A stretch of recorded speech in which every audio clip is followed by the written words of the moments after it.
panel presentation and discussion on the controversial ballot question number 2, prescribing medication to end life.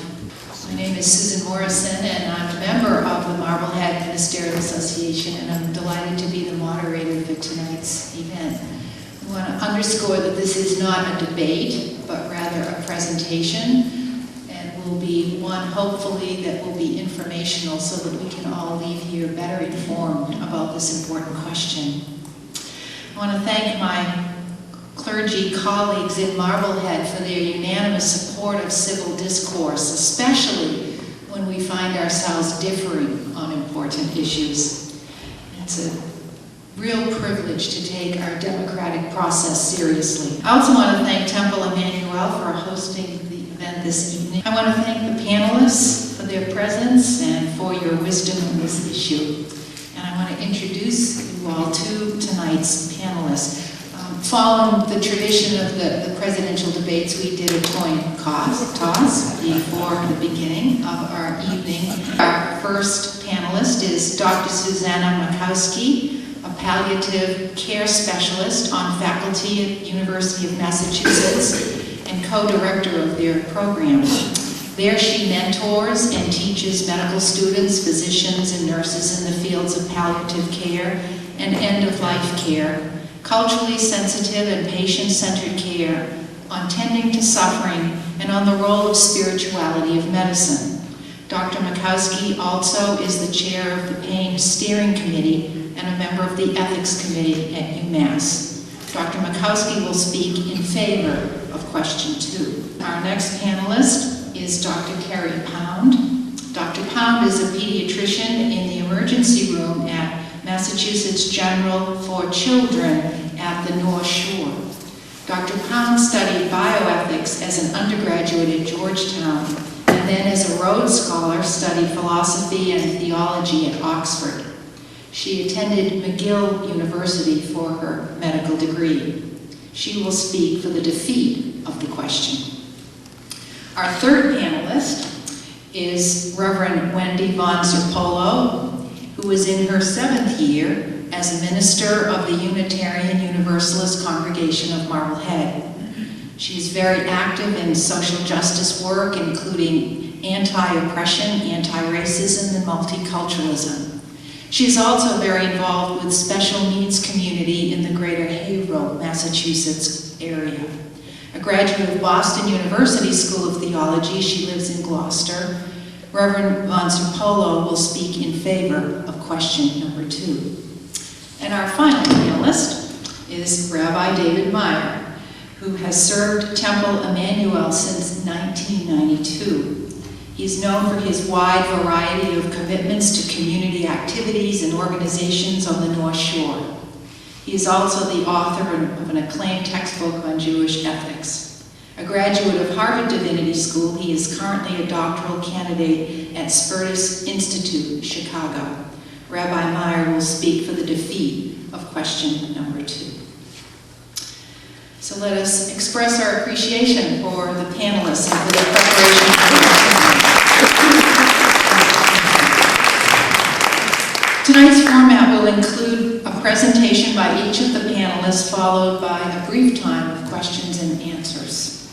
As your moderator this evening, I'd like to suggest several rules for our presentations in the Q&A session. I checked with recent high-profile moderators, Jim, Candy, Mark, and Jim, to make sure these were all reasonable requests. Each presenter will be given up to 15 minutes, and then I'll give you a 2-minute reminder as you near your end of time. And I invite the audience to show respect for each of our presenters and to refrain from applauding or offering any verbal comments during the presentations. We'll offer our appreciation to the panelists after they have all made their presentations. Also, during the presentations, if you have questions, please write them on the index cards that have been passed out, and these will be collected, and then I will attempt to offer some of these questions to our panelists. In preparation for the panelists' presentations, I'd like to read a brief summary of question 2 that's found in this booklet, Massachusetts Information for Voters, 2012 ballot questions. This summary, along with the full text of question 2, was mailed to households in Massachusetts. Question 2, prescribing medication to end life. This proposed law would allow a physician licensed in Massachusetts to prescribe medication at a terminally ill patient's request to end that patient's life. To qualify, a patient would have to be an adult resident who, 1, is medically determined to be mentally capable of making and communicating healthcare decisions, 2, has been diagnosed by attending and consulting physicians as having an incurable, irreversible disease that will, within reasonable medical judgment, cause death within 6 months, and 3, voluntarily expresses a wish to die and has made an informed decision. The proposed law states that the patient would ingest the medicine in order to cause death in a humane and dignified manner. The proposed law would require the patient, directly or through a person familiar with the patient's manner of communicating, to orally communicate to a physician on 2 occasions, 15 days apart, the patient's request for the medication. At the time of the second request, the physician would have to offer the patient an opportunity to rescind the request. The patient would also have to sign a standard form in the presence of 2 witnesses, one of whom is not a relative, a beneficiary of the patient's estate, or an owner, operator, or employee of a healthcare facility where the patient receives treatment. The proposed law would require the attending physician, 1, to determine if the patient is qualified, 2, to inform the patient of his or her medical diagnosis and prognosis, the potential risks and probable result of ingesting the medication, and the feasible alternatives including comfort care, hospice care, and pain control. 3, to refer the patient to a consulting physician for a diagnosis and prognosis regarding the patient's disease, and confirmation in writing that the patient is capable, acting voluntarily, and making an informed decision. 4, to refer the patient for a psychiatric or psychological consultation if the physician believes the patient may have a disorder causing impaired judgment. 5, to recommend that the patient notify next of kin of the patient's intention. 6, to recommend that the patient have another person present when the patient ingests the medicine and to not take it in a public place. 7, to inform the patient that he or she may rescind the request at any time. 8, to write the prescription when the requirements of the law are met, including verifying that the patient is making an informed decision. And 9, arrange for the medicine to be dispensed directly to the patient or the patient's agent, but not by mail or courier. The proposed law would make it punishable by imprisonment and/or fines for anyone to 1, coerce a patient to request medication, 2, forge a request, 3, conceal a rescission of a request. The proposed law would not authorize ending a patient's life by lethal injection, active euthanasia, or mercy killing. The death certificate would list the underlying terminal disease as the cause of death. Participation under the proposed law would be voluntary. An unwilling healthcare provider could prohibit or sanction another healthcare provider for participating while on the premises of or while acting as an employee of or contractor for the unwilling provider. The proposed law states that no person would be civilly or criminally liable or subject to professional discipline for actions that comply with the law, including actions taken in good faith that substantially comply. It also states that it should not be interpreted to lower the applicable standard of care for any healthcare provider. A person's decision to make or rescind a request could not be restricted by will or contract made on or after January 1st, 2013, and could not be considered in issuing or setting the rates for insurance policies or annuities. Also, the proposed law would require the attending physician to report each case in which life-ending medication is dispensed to the State Department of Public Health. The department would provide public access to statistical data compiled from the reports. The proposed law states that if any of its parts was held invalid, the other parts would stay in effect. So a yes vote would enact the proposed law, allowing a physician licensed in Massachusetts to prescribe medication at the request of a terminally ill patient meeting certain conditions to end that person's life. A no vote would make no change in existing laws. Well, thank you all for inviting me here and letting me join you. As you heard, I'm a palliative care physician, and so as a full-time job, my role is to counsel patients and their families when they're facing serious life-limiting illnesses, and also to help sit with and witness patients as they near the end of life. Just this morning, I had a chance to take care of a young 44-year-old woman who's really struggling with this decision and struggling with her confronting of her end-of-life issues, and her suffering is tremendous. And for her and her wishes personally, she would never want to participate in this particular ballot initiative.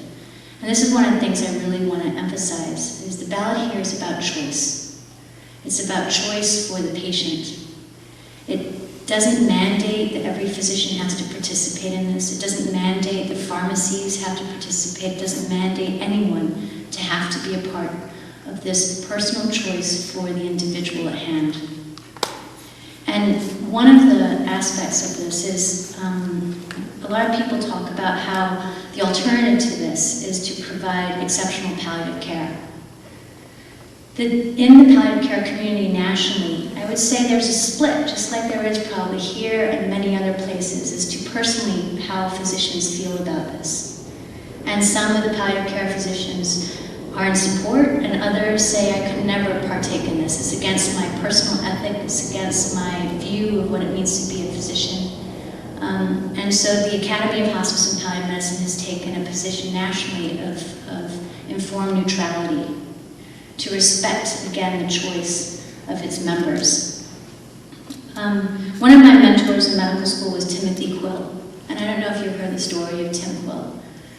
Tim Quill is a physician in New York who is an internist and actually has most currently been the president of the board of the American Academy of Hospice and Palliative Medicine.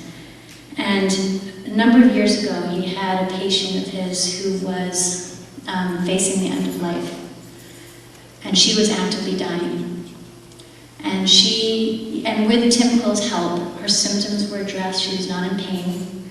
She was not short of breath. Her nausea was managed as best as possible, but her body continued to fail. And in her mind, she wanted a choice about not whether she would die, because that was a given. For her, this was not a decision between life and death. But she wanted to have a physician who would help her at this time of death choose the means and time of when that moment would occur. So that her debility wouldn't continue to fail, and her sense of dignity in terms of incontinence and dependence on her sons to take care of her would not be needed. And Tim Quill, in New York State, where there is no such law, helped this patient. He wrote a letter to New England Journal of Medicine talking about what he did. And the editor-in-chief called him and said, "Are you sure you want us to publish this? Because you're going to get in a lot of trouble." And he said, "Go ahead." And so there was a legal case against him. And the jury ruled in favor of Dr. Quill. Said this was not for her a life or death decision. And his role as a physician in that situation, he had addressed her pain. He had addressed her symptoms. But the next step to address her suffering and to address her wishes on how she would take care of herself and her family in the way that was personal and effective for her own ethic and her own will was to get this assistance from him. Knowing the patients that I do, I fight endlessly to alleviate suffering. And there are still some patients that no matter what I do, the suffering is so dramatic and so intense that sometimes I need to sedate them at the very end of life, and they don't have meaningful conversations with their family, but that's the only way I can help them not suffer.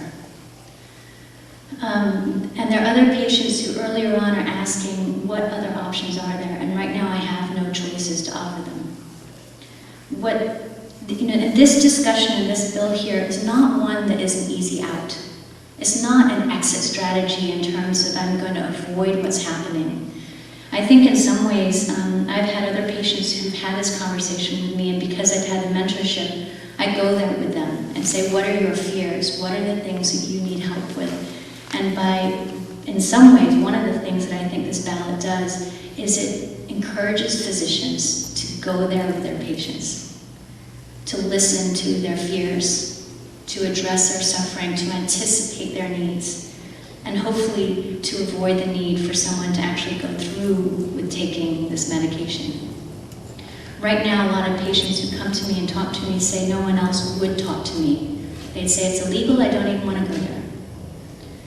So again, this, I think in some ways, this ballot, the first step of what it does is it gives permission to patients and doctors to talk about fear and suffering.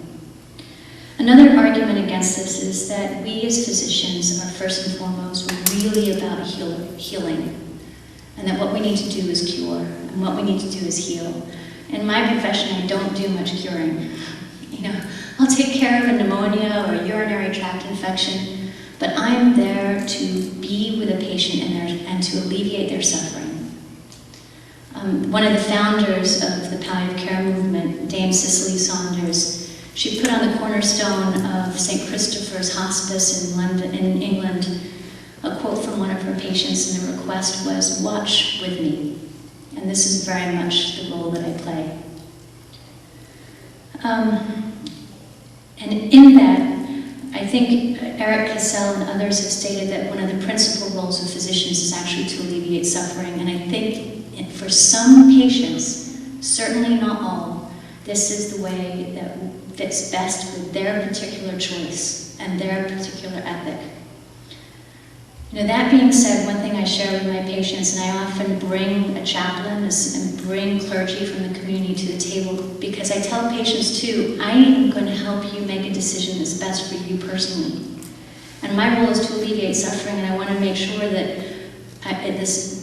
the decision is in accordance to your particular faith, because as I said, I don't want to cause suffering or for eternity. And so the guidance of clergy is really important in this setting, to make sure that the decision for each person in front of me is in accordance not only to their personal ethic, their values, and their community. And so again, this choice is not one that would be imposed on anybody, but would be an option for those for whom this is accordant to their value. There's a concern that a request to die is associated with depression. I have had patients, even when I was a primary care physician, who when they were healthy and happy and doing well, they would say, "When my time comes, Doc, will you help me?" They were not depressed. They were not unhappy. They loved this life. And same thing with patients who were facing the end of life, who were fighting, who wish they had an alternative to live and to beat whatever it is that they have. They sometimes have found closure, they have found ways of making amends with families, and they are ready to die, even if they're loving each day that they have.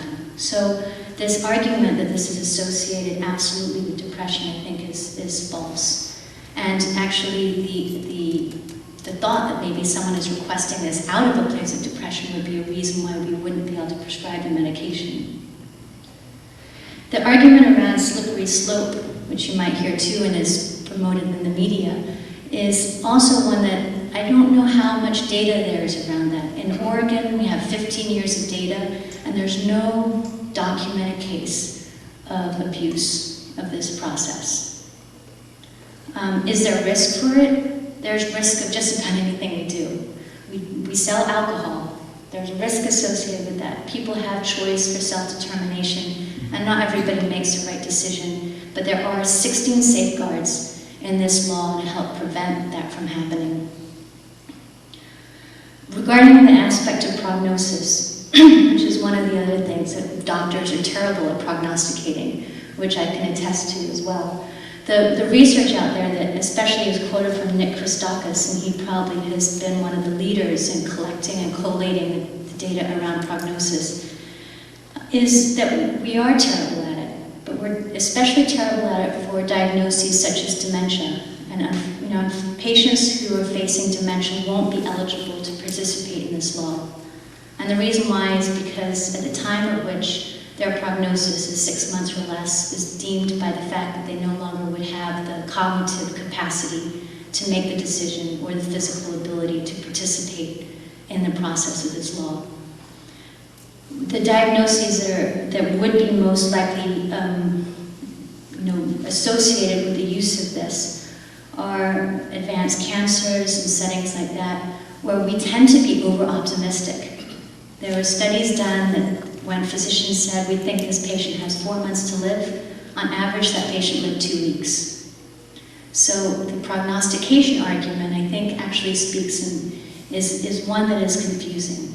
And one of the pieces about this too is patients who are given this medication, the data that we have from Oregon is that knowing that they have that choice very often allows them to live more fully. So there are patients who've been prescribed this and who outlive their prognosis, and they continue to live well, and then when they do come to the decline, they have that option. But knowing that they have the safeguard, that they have an exit, gives them a sense of self-determination and guidance force that helps them live more fully at that moment in time. And so coming back to, linked to that, I also just want to emphasize that in the Oregon data, one of the concerns with this law is this will become the standard of end-of-life care. In Oregon, less than 0.3% of deaths in Oregon are associated with people utilizing their death with dignity law. Less than 0.3%. Annually, over 30,000 people die in Oregon, and less than 100 people request the medications, and fewer than that actually take the medication. So, one of the pieces is, as a palliative care physician who sits with suffering and sits with the dying and helps people determine how they choose to spend those final weeks or months or days or hours of life. While this is not the path that I know most of my patients would take, very few would ever choose or request this option, and it's not one that I would even be allowed to offer. It's one that I'd have to wait for people to come to propose to me. It's something that I feel obliged to vote yes for, because I know that for some patients, in accordance to their particular values and their wishes and their ethic, such as I know that that's the view that my father actually has. So it comes from a very personal story. That I believe that it's my obligation as a physician to go there with my patients and to allow them to have this choice at the time, and how and when they might die while they are already dying. This isn't a choice between living and dying. This is a choice in the face of death of how someone might wish to die. Thank you. And thank you for having me here tonight. It's really a pleasure. It may seem sort of funny that I'm speaking about this as I'm a pediatrician working in the emergency room, but I do have a background in bioethics, and during my time at Georgetown, I worked in a hospice. Every Sunday night, I stayed overnight in a hospice in Washington, D.C., and it really profoundly impacted both my thinking in bioethics and also my later decision to enter medicine. And when I heard that this bill was being presented probably almost a year ago now, the efforts to get it on the ballot, I, for the first time in my life, I think, sort of put myself out there, because I'm generally not someone who likes to be in the forefront. So I am going to go through some of the issues that Dr. Makowski discussed. I think the pitfalls are important. So we know that terminally ill patients, when they've done studies, don't generally ask for these medications due to pain. Dr. Quill, as you all know, I think is a Marblehead native, and was quoted in the recent article that the pain can become intolerable, but really that is not any of the top 3 reasons that people request to die. They generally request it because life is no longer enjoyable. They feel like they've really lost their autonomy. They believe their lives to be burdensome to those around them.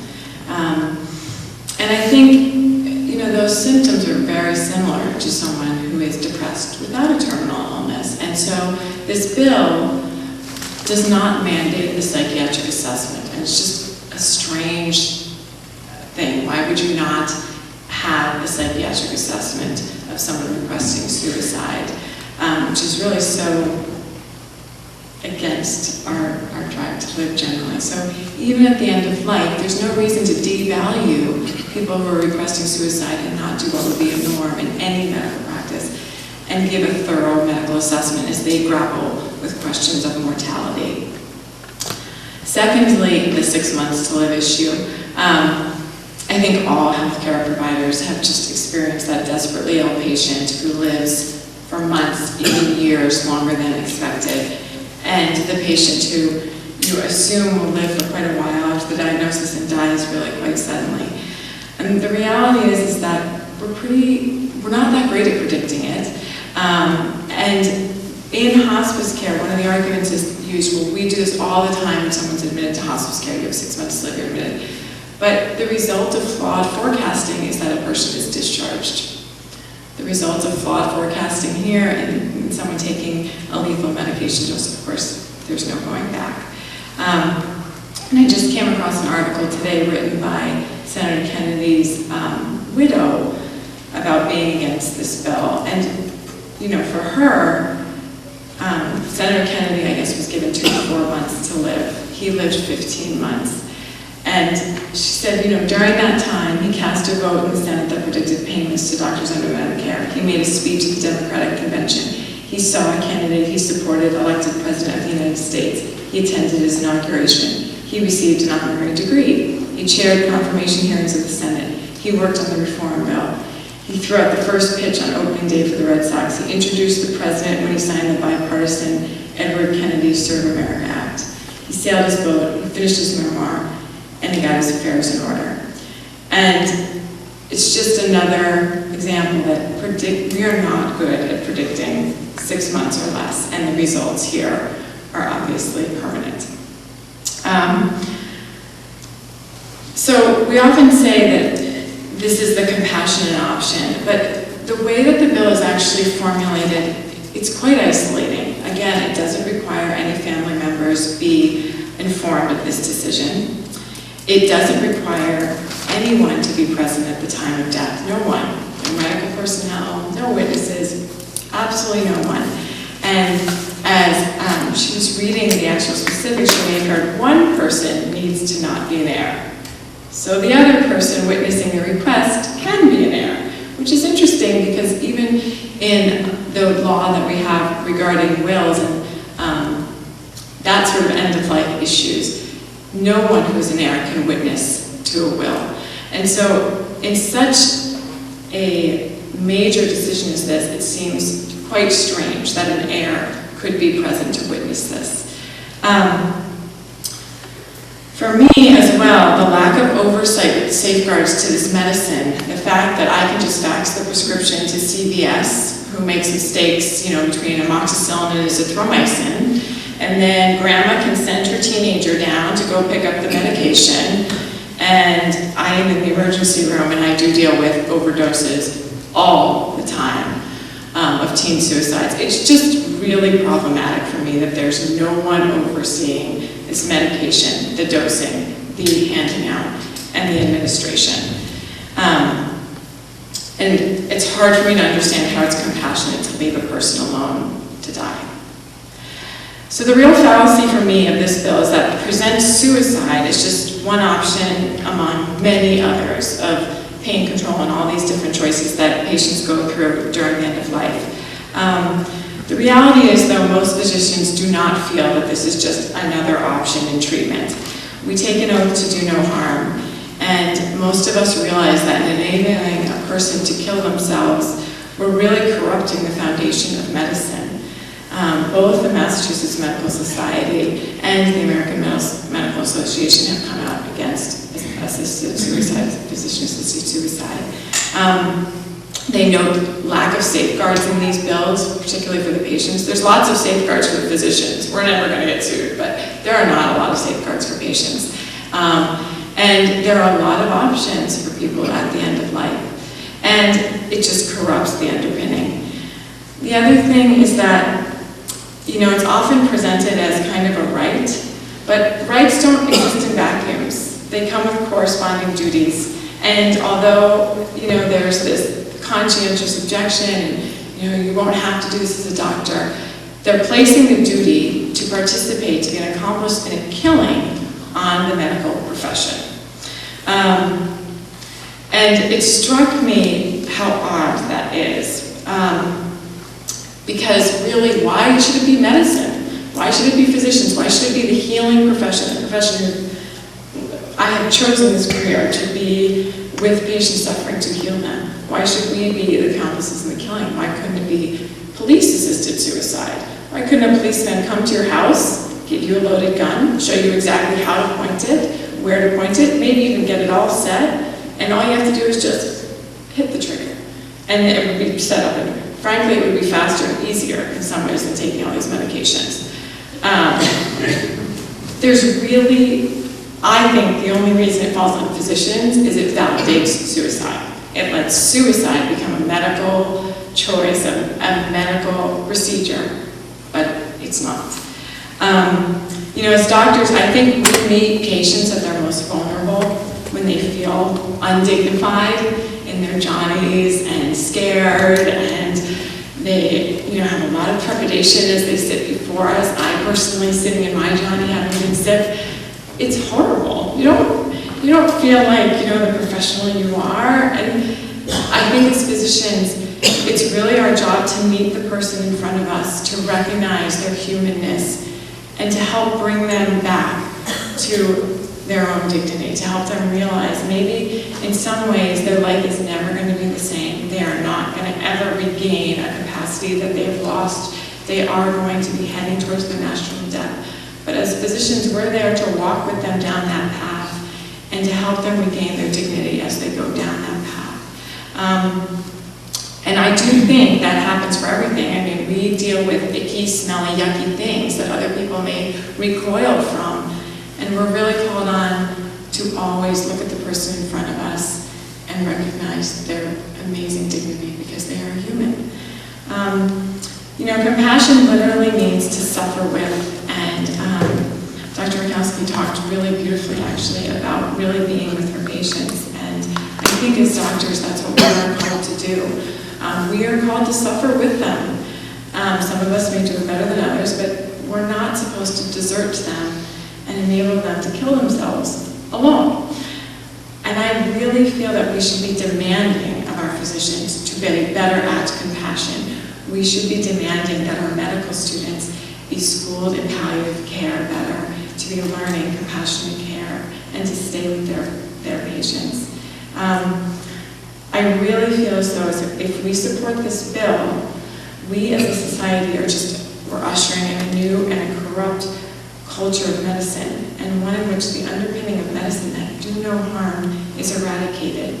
So I would ask you to vote no and send a message to physicians that actually more compassion and not less is needed. Thank you. An appreciation to Susan, to the fellow panelists, and to all of you who came out to engage in this important issue. I offer the following comments as minister and then as a daughter. For me, this isn't a question about death, it's a question about life. How is it that we want to spend the last minutes of our living? Who gets to choose and what our options might be? Having sat with many people during their last days of living, I have enormous respect for the wish to be able to choose how one spends those last days. While science and medicine have made enormous strides in pain management, some people endure hideous endings. Certainly for some, a wish to live as long as possible and to die naturally is a cognizant choice. I've watched people go to extraordinary lengths to live longer and dip into stores of unimaginable strength to bear pain. I have admiration for these people. It was their choice. I've also watched people give up on life with what seemed to me too little a fight. People who said no to drugs, no to treatment, one might say no to life. It took more work for me personally to find admiration for those people but I did, and I do, because it was their choice. And I've watched people all along the spectrum, those who tried one more treatment so that they might live to see a grandchild's wedding, those who survived rounds of chemotherapy to the benefit of their health and to lengthen their life, but who privately told me, I would never do that again. It wasn't worth it. Had I known what it would be like, I would have opted out. I have admiration for them because it was their choice. We live in a complex world. We are faced with scientific capacities that at times are ahead of our ethical and our moral and our spiritual capacities. We have living wills, do not resuscitate orders, and hospice care, but what we have always had is choice. Whether it was legal or not, people have been choosing all along. In conversation with a very close relative, I just found out that an uncle that I just loved, when he was dying of lung cancer, he had a stash of pills under his mattress almost 30 years ago. He didn't use them, but he had them. The Hemlock Society formally began in 1980, seeking to provide information to people in supporting physician-assisted suicide. The opportunity that we have today is to stop seeing this choice as criminal or morally less than whole or cowardly. Our current system is cited as protective, but it is in fact, it criminalizes a path many already take to end horrific suffering. That places unnecessary pain on family members and friends. It often requires that the loved person at the center hide pain, hide pills, and ultimately hide their death.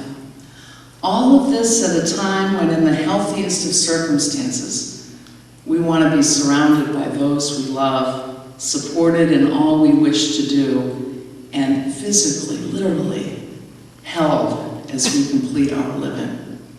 To have our last living marred by a denial of a valid choice is not life-affirming. I'd like us to stop even seeing it as suicide. Dying is a part of our living. It comes in many forms. We see murder as a horrific assault to life, suicide as a sad ending, accidents as tragedies. Each are different endings and invoke different emotions. Dying as we approach an inevitable ending is its own special kind of ending, and one that uniquely invites our cognizant and informed involvement, should we so choose. For those whose final days, weeks, and months include great suffering, that involvement itself can be life-affirming. I will tell you that I had some serious questions as I approached this vote. I have very close ties with the special needs community, and I worry about the existing abuses in this community and know it to be an historically marginalized, at-risk group of people. My own conclusions, however, are that we need continued vigilance in our entire society toward the protection of that community. We need to root out current abuses in elder homes, homes for those with disabilities, medical facilities, and schools. But this bill neither solves those problems nor increases them. It is my hope that it encourages greater levels of attention in our whole system. But now I want to speak to you as a daughter. My father suffered with multiple sclerosis for over a decade and died just 4 years ago. I say struggle because it was a struggle, emotionally, physically, and spiritually. I watched him lose things year after year. We all did. We watched a man who skied, sailed, walked to the beach with his grandchildren, danced beautifully with his beloved wife, walked, traveled, carved wooden ducks, filled his many bird feeders, go out to lunch with his friends, the Romeos, retired old men eating out. We watched him lose those things and mourn each one. With each loss came some sadness, some depression, some adjustment, and then he would live on. As in the case with many families, we each played different roles.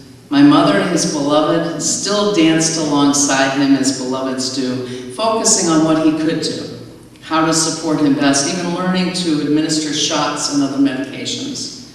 Me, he chose me to talk about pain. In quiet moments when it was just the two of us, he would say, "The worst thing, Wendy, the very worst thing is the pain.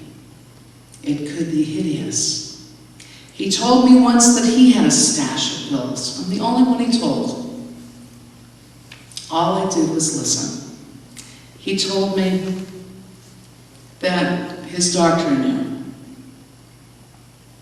He never used those pills, but it meant something to him to know that he could. That if the pain became too great, that he could choose to complete his living on his terms. This was a man who had the very best medical care. Team Ted was grand. He had pain management. He had an integrated team who spoke to each other across hospitals. He had a close and loving family, able to provide anything he needed for comfort. He was strong. And he wanted to have the choice to say the pain is too great and I am done.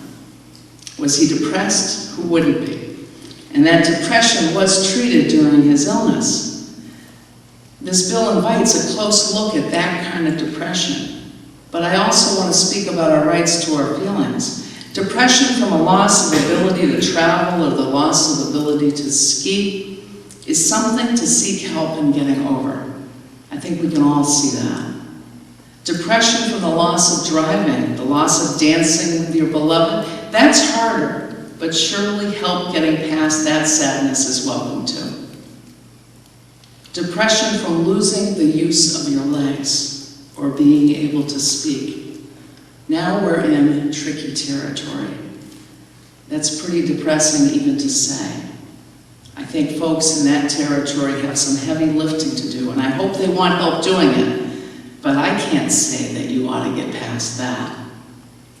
But I am clear that when it comes to depression because I'm about to die, that I support feeling the depth of that emotion and still having choice. It is real, it is depressing, it's sad to think I'm leaving all of this beauty.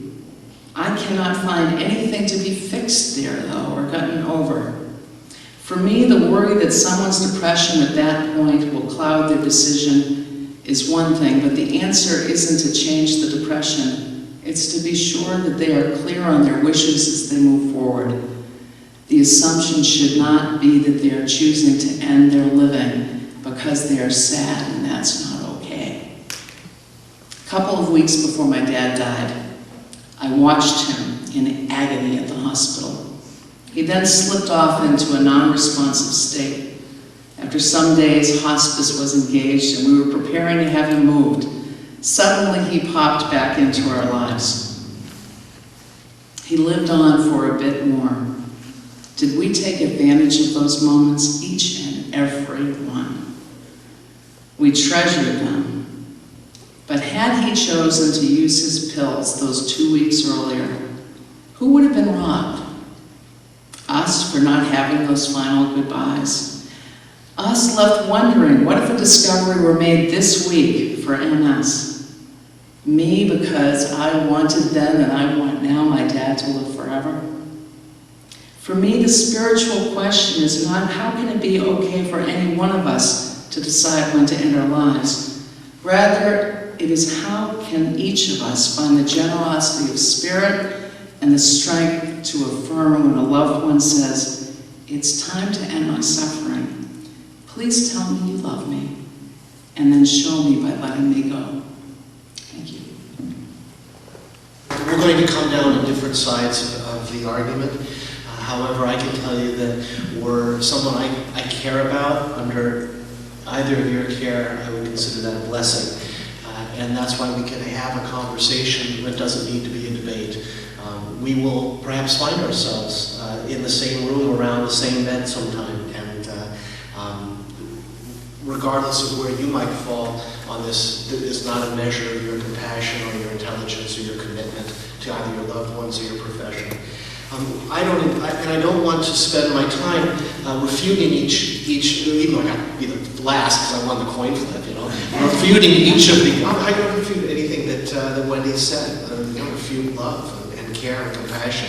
What I wanted to do is to share with you how I'm informed as a rabbi on my tradition in coming up with a decision. And also, I do want to touch on some of the inherent flaws in the legislation that I don't think were brought up or that I'd simply like to underscore in my time. I shared with my congregation, as I spoke on this topic during our High Holy Days, a following question that was on a doctoral exam I took a couple of years ago. And here's the question. It was a theoretical problem, as you'll find out. A 30-year-old married male member of your congregation with 3 children is injured in an automobile accident. He has severe spinal cord injuries and is almost completely paralyzed. By this time, however, stem cell research has progressed to the point at which he might be helped by the infusion of stem cells in his spine. Such therapy might bring about a regeneration of some of the spinal cord. However, the only method that might work would require the creation of a cloned embryo from his own cells, which would entail the destruction of that embryo to extract the stem cells for therapeutic purposes. That is for treating. He asks you as his rabbi whether this procedure would be required, permitted, or forbidden by Jewish ethics. What do you tell him? Problems of Jewish ethics are generally resolved by determining whether some particular action is required, permissible, or forbidden. For it's through the working out of the infinite variety of circumstances that arise in our lives that religious ethics become relevant. It's not about the classroom. Now, obviously, the challenge given by my professor was to discover and relate the precedents from the Jewish legal and ethical tradition that would come to bear in a hypothetical case. Well, for the past 1,500 years, that's how rabbis have gone about addressing ethical dilemmas that come to them in their varied communities around the world. The process is called responsa. And really it's a matter of questions and answers, and rarely does a month go by when I'm not asked to weigh in on some puzzling matter by someone in the community and to offer guidance, not only in the realm of Jewish ritual and practice, but commerce and civil life, and of course medicine as well. And for more than 100 years, my Reform Jewish movement has maintained a responsa committee that offers guidance to just an unbelievable array of diverse and timely questions each and every year. So just as I needed to do in answering that theoretical problem with stem cells and cloned embryos and all of that sort of thing, when I wanted to come up with a Jewish response to Prop 2, I had to look to the precedents first that come out of the tradition, as well as my own personal feelings, my own personal experience and inclinations. In fact, Jewish legal and ethical texts going back thousands of years are absolutely abundant with discussions of health and illness and medicine, the nature of the relationship between physician and patient, and families. So when I'm called to the hospital to sit with their family and dear ones, as I was today in the final stages of life, or to contemplate these excruciating end-of-life decisions, I don't come empty-handed. And so I was able, by studying some of the precedents that come out of the tradition, to provide an authentically Jewish response that can guide my own personal response as well. Now you might wonder, how is it possible for a tradition as ancient as Judaism, going back thousands of years, to have contemplated the sort of medical technologies and therapies, such as provide life support systems to the terminally ill? But because of the concern specifically for the dignity of the dying, for the compassion for the suffering, as well as our highest standards, as the Torah says, choosing life, the sources that give us guidance are pretty abundant. The technical term in Jewish law for one about to die is goses, and it's really someone on the threshold of dying, last hours and days. And in the preeminent medieval code of Jewish law, it's called the Shulchan Aruch, we're taught that a goses, someone in that condition, is considered a human being in every respect and forbids hastening that person's death.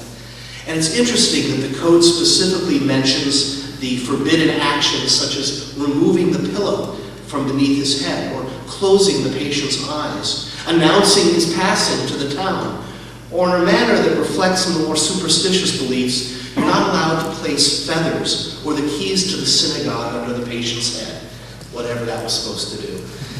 And a later sage expanded on it. This is what he said, and we're talking the 16th century in this text. It's forbidden to hasten death. However, if there's an impediment preventing the soul's departure, for example, a knocking noise produced by a wood chopper chopping wood, or if there's salt on his tongue, and these hinder the departure of the soul, it's permissible to remove them. Because there's no active, positive act here, except the removal of an impediment to death. And now the ethics begin to work out the difference between introducing an active agent for causing death, such as is contemplated in our proposition, and the ability to remove impediments, which keeps the soul's departure from occurring. There's a beautiful story that comes even more ancient text. It's from 2,000 years ago. It's from the Talmud. Let me share with you the story briefly. One of the most beloved rabbis in all of Jewish history was sick. He was dying, and he was dying a horrific, painful loss of dignity kind of death through active diarrhea and such. And all of the rabbi's disciples were gathered around his bed. And their prayers and meditations and psalms, which they believed were having a medicinal effect, was actually keeping the angel of death away from the rabbi's bed. Finally, a young servant of the rabbi, who dearly loved her master, could no longer stand the sight and sound of the rabbi's suffering. So she grabbed an earthen jug, and she ran to the roof of the house, and she cast the jug to the ground. And the loud crash of broken pottery startled the disciples, who for an instant stopped their prayers. And at that moment, the Talmud says, Rabbi's soul returned to its source, and the sages spoke highly of the girl's actions. How is it possible for us to get precedent from an ancient text? Well, here the analogy is pretty plain. The disciples' prayers were acting as that artificial life support, keeping the rabbi alive, keeping the rabbi suffering. And when the girl's actions surprised the students into stopping their prayers, it was something akin to a passive euthanasia, pulling the plug, allowing the beloved sage to pass from this world into the next. And so we see, and I'm taught, that there is a difference between introducing an agent to hasten death and removing something that's preventing it. And now when we talk about our concern for the dignity and compassion for the suffering, we know that there are ways in which we can help. We can help death to occur in a more natural fashion, rather than having to try everything, the heroic measures. And I'm going to talk more about that in a little while. I do have some specific concerns with the legislation. One, certainly, having to do with the issue of depression. And that we know from National Institute of Health studies, as could be understood, nearly 30% of those diagnosed with terminal illness go through some sort of depressive stage. And however, we also know it's very common for the terminally ill to recover from such an episode. I've personally witnessed many circumstances when several weeks after having expressed a desire to end one life, the patients confided to me they began to feel better, continued to enjoy the blessings of love and laughter and family closeness. And thankfully, treatments for depression are more available and are proving more effective, even as palliative care and hospice are becoming more available and more effective. One can recover from depression to continue to feel blessings in life. One cannot recover from a decision to commit suicide. Are we already doing this? Well, what we heard beautifully spoken was a discussion of the end of life. And it is true, I believe, I know that physicians helping patients at the end of their life by prescribing additional pain medication, which might in fact suppress respiration and speed up the process of dying. That's permissible, by the way, according to Jewish ethics. Bringing medication with the purpose of relieving pain is different than bringing medication with the purpose of causing death, even if that medication might hasten death. Yes, we're doing that. And we heard so much, and we listened to the conversation about these end-of-life moments. But 6 months before dying is not the end of life. And this legislation talks about available at that random and arbitrary number and inexact number of 6 months. It's apples and oranges between those last, the last hours and days on the compassion we show and allowing the physician-assisted suicide at 6 months. We do need to continue improving what we can offer to help alleviate both mental and physical pain. I'm also very concerned about doctor shopping. And we know from the Oregon example that people who have received prescriptions, the majority have gone to more than one physician to receive it. I can see a cottage industry growing up in this state of someone continuing to shop for a doctor who will say yes. And it's part of what is, I believe, a series of slippery slopes in this legislation. I'm particularly concerned that the right to die would evolve into a duty to die. And of course, someone in a position of having to make that call of whether or not to end one's life, they want what's best for their surviving dear ones. And certainly, terminally ill patients, we worry, may simply choose suicide as a means of saving their dear ones, their family, both the emotional and the financial burdens of long-term health care. And I believe societal pressures might also come to bear when it comes to preserving communal resources. But I worry that it will lead to a callous disregard for those who would be least likely to counter those pressures, those who are most vulnerable in society, namely the elderly, the mentally ill, minorities, and the poor. There are alternatives to this measure, and I spoke about the importance of increasing and improving palliative care and hospice availability and speaking about alternatives. But I also think an alternative to this measure is encouraging our families to have the end-of-life conversation. Most people believe it's important to have that last wishes discussion with families, but most people don't do it. Have the conversation. What do you wish for? And as we've heard, for some, it's take every measure possible. For others, just let me go. But having that conversation is a first step. By the way, is that a Jewish solution? What about the evil eye and all that stuff? Yes, it's a Jewish solution. Our wisdom says, when someone is sick, you ask them, what are your wishes? Are your affairs in order? It's a good thing to do. We would call it a mitzvah, a commandment to have that conversation. Death will come. Its hand will not be stayed, and we won't enter into judgment with it. And ultimately, our question of why will go unanswered. But it doesn't mean, even given current policies, that we're helpless in the face of death. Because we rob death of ultimate victory when we live life to its fullest as long as it's ours. I would just conclude by saying the words of Rabbi Jacob Rudin, when we die and people weep for us and grieve, let it be because we touched their lives with beauty and simplicity. Let it not be said that life was good to us, but that we were good to life. Did anyone have some questions that they put down on the card? For those who spoke against the question is, are there any changes in the proposed law that would make it acceptable to you?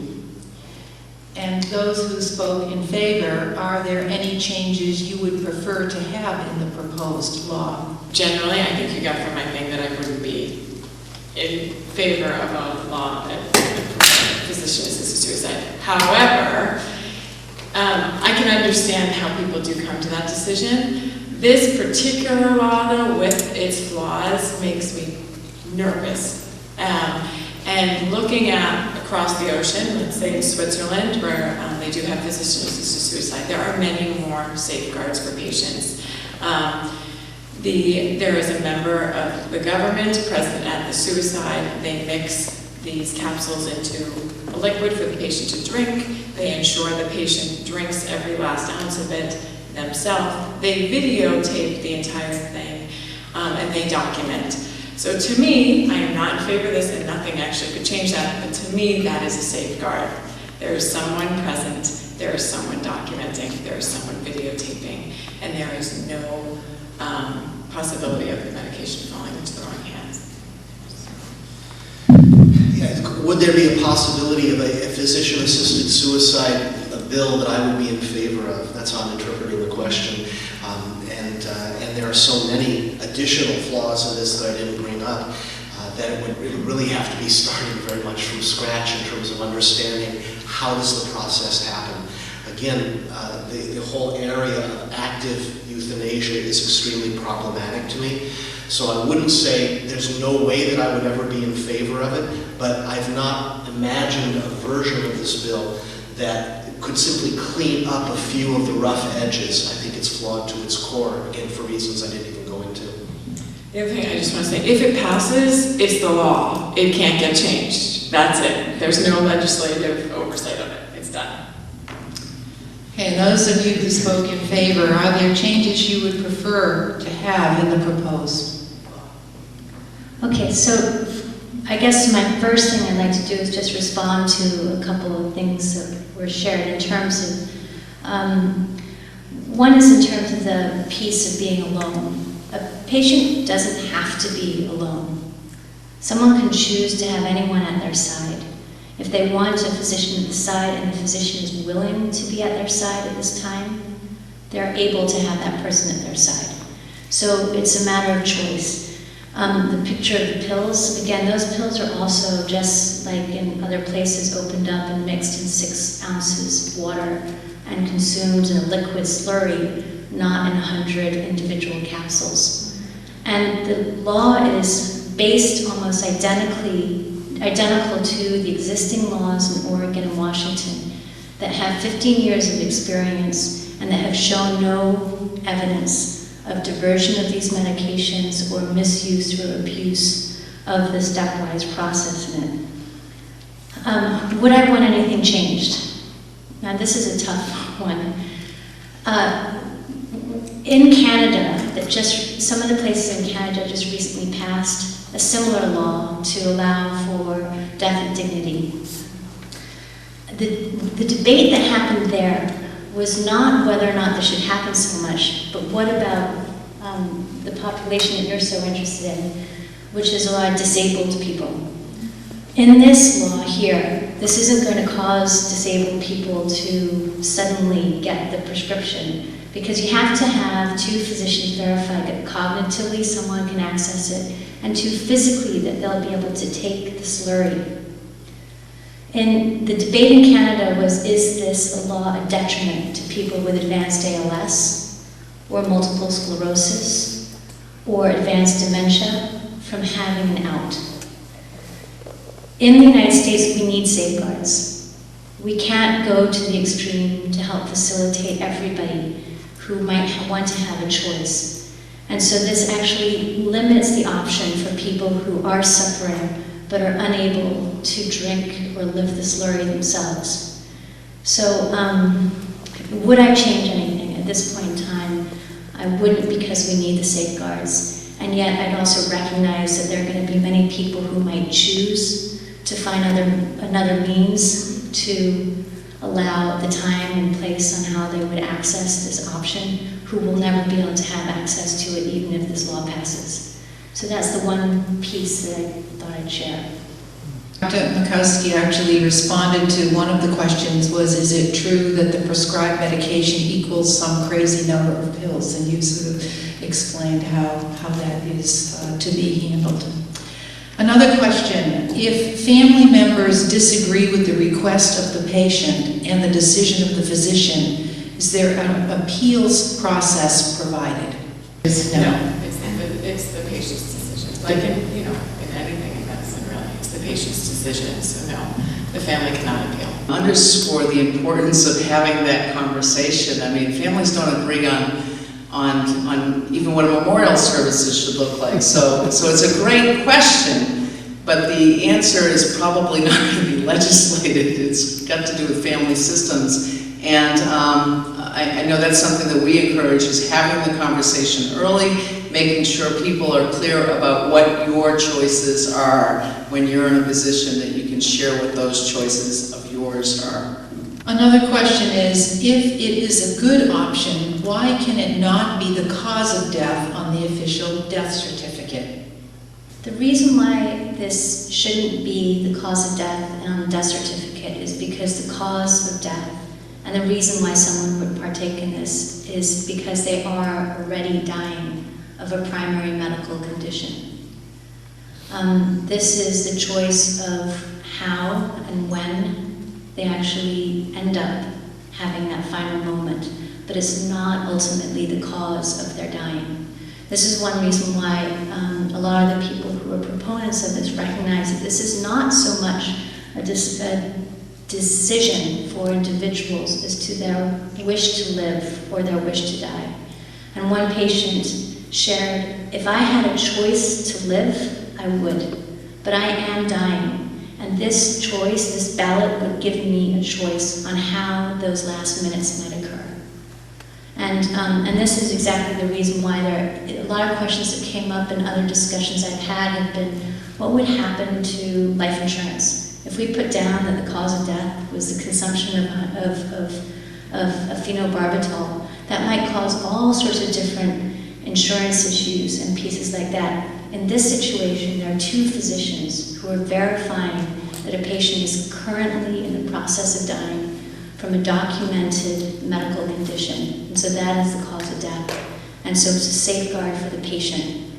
And it's also the documentation and piece about these pills and the oversight is physicians do have to document and patients have to document pretty thoroughly in a piece of paper that will be submitted to the Department of Public Health, and any prescription and the evaluations by two physicians need to be submitted and will be collected and data collected in DPH, just like it's done in Oregon and Washington. Of course, the cause of death is taking the pills. It's a lie. And if you were struck by a bus and you were going to die next week from cancer, your cause of death is struck by a bus, not the cancer. Yeah, the legislation of falsification is really problematic. Obviously, it's there for life insurance reasons.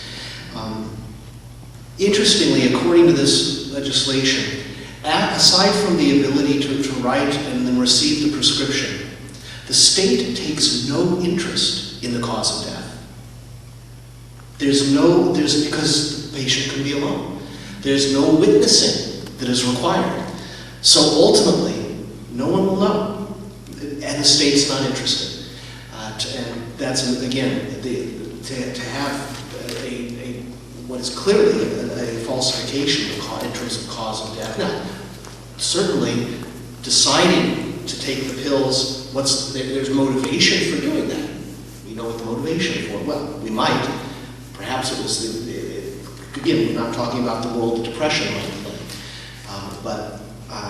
But again, because no one needs to be there to witness, what happens after the prescription is written and picked up is not of any interest to the state, a real problem. And I'm not a physician, clearly, but having sat at the bedside with probably half a dozen people, at least, who have had to, families who have had to make the decision to disconnect life support, infants and others, I'm wondering what, if the physicians could answer what is listed as the cause of death in that moment, because I'm guessing it's not the decision to disconnect the life support.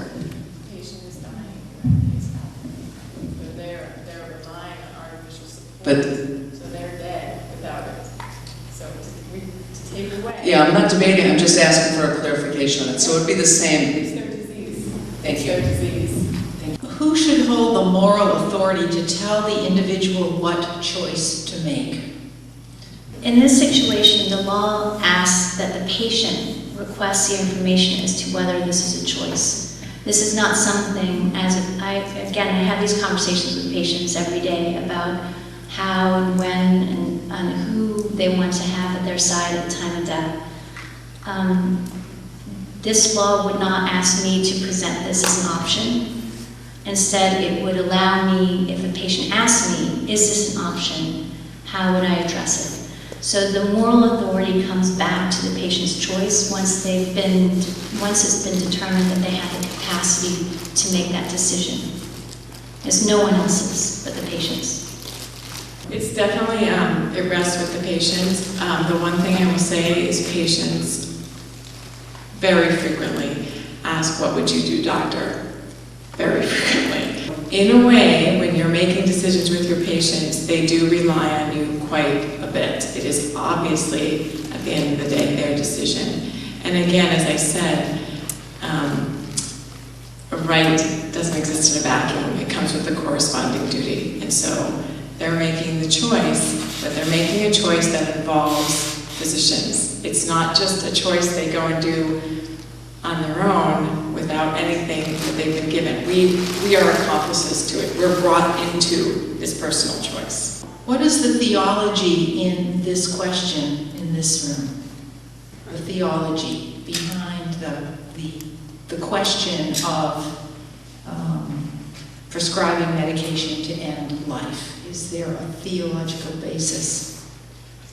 I'll speak from my perspective. I'm a third and fifth generation Unitarian Universalist. And we have an understanding of many gods, and I'm a religious humanist myself. And so for me, the theology of the question comes down to the inherent worth and dignity of every human being. And I'm so glad that you tagged that. One of the things that I had written earlier was about the special needs population. My concern about them was not just the abuses. I was worried about my word count, making 15 minutes. It was also, where does this fit as a right for them to take advantage of, should they want to? So I was glad that you flagged that. But in terms of theology, inherent worth and dignity of every human being and the right to their own journey and their own truth.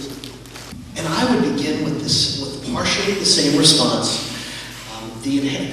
That in my belief and in the wisdom of Jewish tradition, the meaning of being created in God's image is that every human being possesses the ultimate dignity, an inherent dignities of uniqueness, of value, and that separates every human life as precious.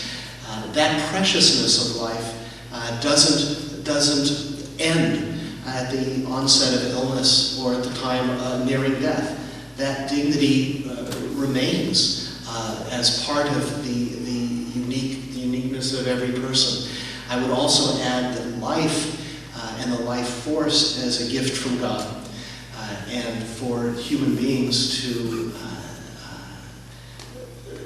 to hold that gift closely is also part of the theology of end-of-life discussions.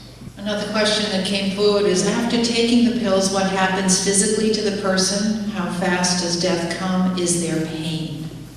There's not pain. I think so typically they drink, I thought it was 4 ounces, maybe it's 6 ounces. It tastes terrible, I know that. And there's a slow sedative effect with a decrease in respiratory drive.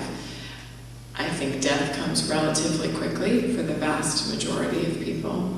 I know, unfortunately, in some circumstances there have been problems, vomiting, aspiration, not dying, but generally tastes gross, but is a slow, quiet, sedative effect that takes a short amount of time. So, and you're right, so they use, the primary type of medicine that they use is a barbiturate.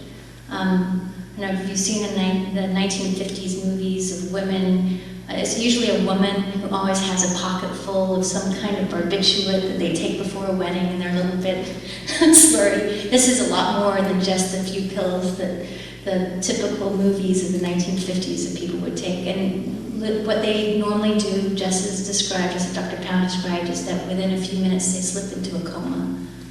And then usually within a few minutes after that, people do die after their breathing slows down and there is no pain involved. So it's a loss of consciousness and it's a deep sleep that results in their death.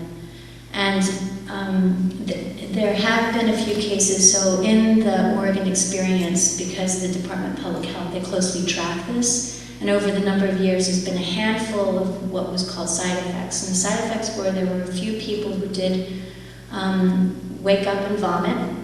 And the other people woke up after, one person actually woke up after 2 days. But generally the main side effect is that some people didn't die and they woke up in the same state that they were before.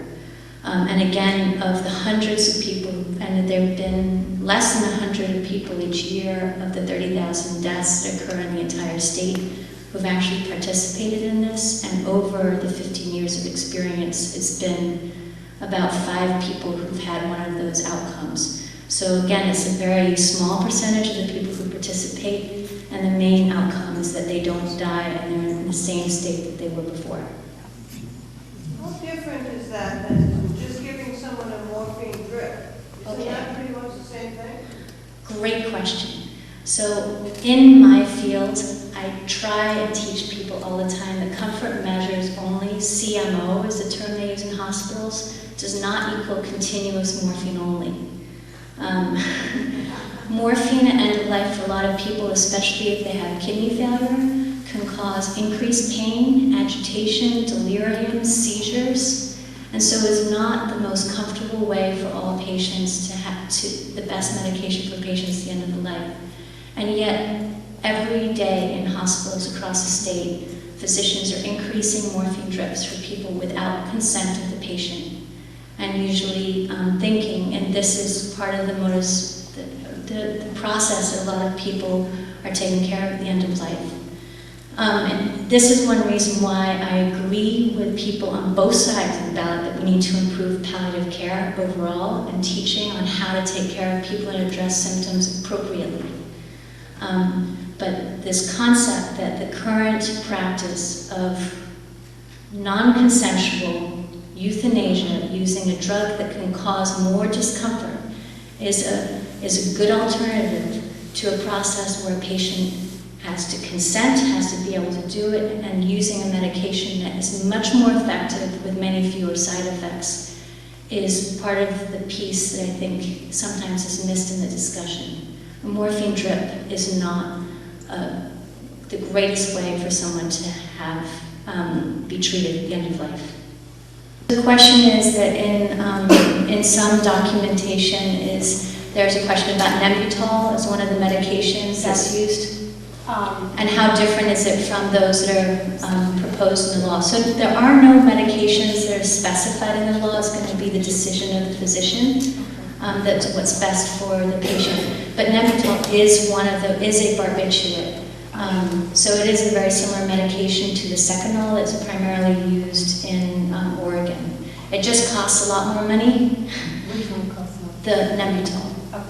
And I think usually it's used in a different format. So I think it's mainly in an IV format, and since this can't be done as an injection, generally isn't an option in this setting.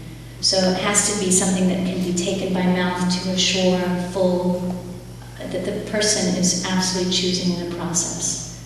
We need to draw our panel to a close, and I want to thank you all again for taking the time to be here tonight.